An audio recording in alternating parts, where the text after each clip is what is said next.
Écoutez bien, qui enflamme les réseaux sociaux, où un proviseur de collège est menacé de mort. Pourquoi? Ça concerne une élève. L'âge d'une quarantaine de minutes et une pétition. C'est de cette façon qu'une partie de la communauté éducative du lycée Jean Perrin a décidé d'apporter son soutien au conseiller principal d'éducation en congé maladie. À la veille des vacances de mai, ce dernier a été menacé de mort par un élève.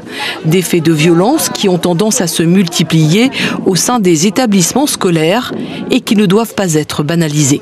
Il y a eu Samuel Paty qui est mort, Dominique Bernard qui est mort, des menaces constantes, des élèves qui sont de plus en plus entre guillemets turbulents, violents, surtout verbalement. Et nous sommes un lycée professionnel. Ce sont quand même des gamins qui ont 1m80, qui sont assez costauds. Il ne s'agit pas de l'école primaire ici.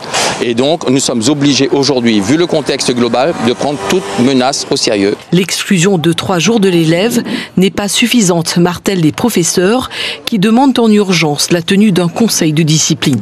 Nous estimons que plutôt que de faire cette exclusion seule dans son coin, on aurait préféré la tenue d'un conseil de discipline où toutes les parties auraient été entendues, il y aurait eu des éléments contradictoires et à ce moment-là, la sanction aurait été collégiale. Là, en fait, le ressenti de la famille, c'est qu'apparemment, ce serait notre collègue tout seul qui aurait pris une décision. Or, ce n'est absolument pas le cas. La proviseure du lycée Jean Perrin n'a pas souhaité d'interview, mais précise qu'un conseil de discipline aura bien lieu.